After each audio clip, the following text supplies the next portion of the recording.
Hello, my busy bees. Welcome back. So I recently just got my first ever commission on my VGen, and it made me think about this video idea. Alright? Telling you guys what not to do when doing commissions. Let's get into it.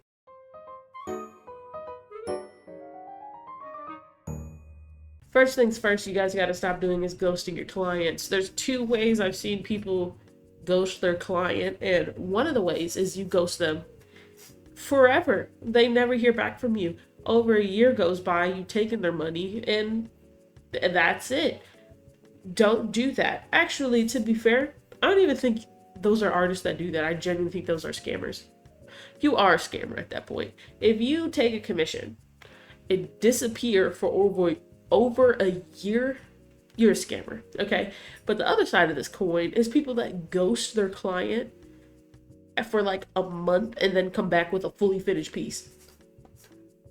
As nice as it must be for the client, okay, to get a piece after not hearing from you for so long, like, oh yay, the piece, right? That's horrible customer service. Oh my God, talk with your client. They should see every step of the way. You should give them consistent updates. One of the things that I do with my commissions, my clients get an update at minimum every other day. And usually every other day updates are for clients who get bigger scale projects, and I don't even have any big scale projects listed on my VGen right now. When I start doing like model art and stuff like that, yeah, you're getting an update minimum every other day, okay? But for my current ones, I give them an update each step of the process. You will see the sketch, you will see the line art, you'll see the color, you will see the fully rendered piece before I finally submit the finished art piece. And I even show this in my listings that you guys will see each part of the process broken down just like that. Communicate with your clients, stop ghosting them. Second thing that I genuinely think you guys need to stop doing is under or overcharging your artwork. Now, I see the big debate. Oh, well, how do you know how much to charge? How do you not know? Not to be like, are you new here? But like, think of it per hour, please, to save everybody and everyone else time, okay? Charge per hour, see what skill level you're at, and just go off of that, okay? Literally, if you look it up, I've looked it up a few times, base price for a professional artist is like $25 an hour, which is about how much I charge. That's like base price, okay? If you're a beginner, $15 an hour. If you're around my level, $25 to $35 an hour is reasonable, okay? If you're one of those insane, like, illustration anime artists, racking up to $50 to $75 an hour, reasonable. If you're somebody who does those insane game splash arts that are hyper detailed and it's almost like you took a picture from reality, $100 an hour is very reasonable. And that's just in the digital art scope, okay? If you're someone who does like sculptures, you're carving into wood, into marble is impressive, okay?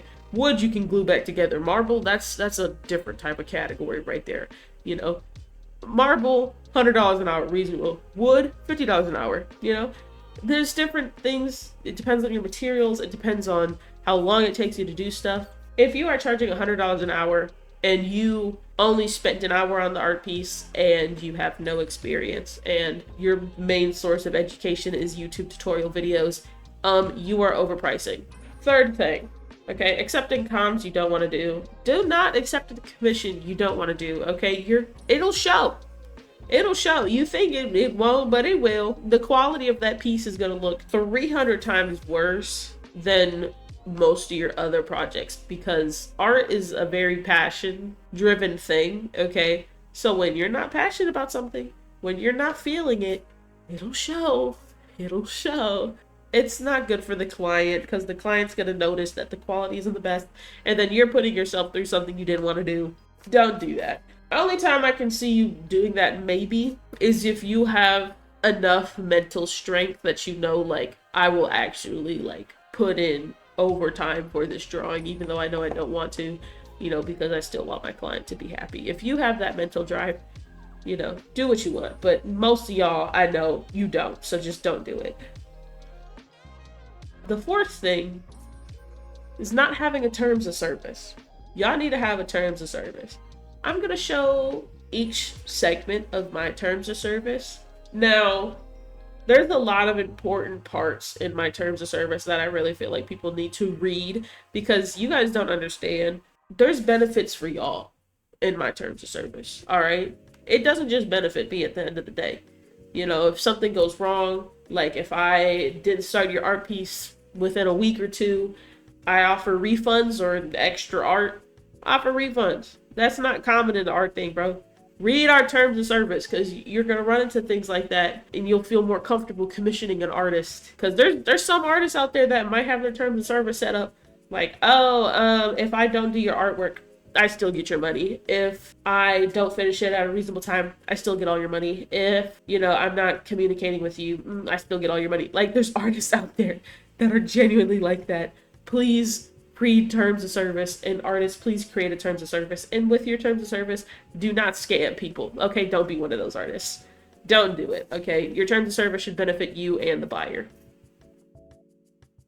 Last thing, all right, is don't spend the money from the commission before you even start the art piece. Okay, there's only certain circumstances where I can understand this happening, you know, because, you know, where I'm at in my life right now, sometimes I'm like, am I gonna make rent this month? Or I'd be questioning what my next meal is gonna be.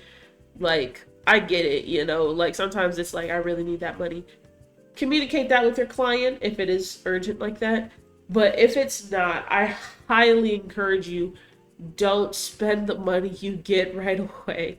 Okay, there might be an off chance where you just can't finish the commission. Something might come up, you know, or they're like, or they might be in a dire situation. They're like, actually, I need a refund, you know, I need my money back because I ended up in a bit of a pickle, you know. You gotta think about these things. Don't spend the money right away unless like you seriously need it, and communicate that with your client immediately. Okay, that's about it. You know, that's all for this video. You guys should commission me. You guys, you get great communication. You know, like, I got a 5-star review. The numbers speak for themselves. You know what I'm saying? No, but seriously, check out my VGen. Follow me on VGen. Don't you guys don't even have to buy anything from me. Just follow me. I just want follows over there. Five people. That's my goal on my VGen. 5 follows. Can y'all do that? Y'all can do that for me? Appreciate it. I'll see y'all in the next one. Buzz.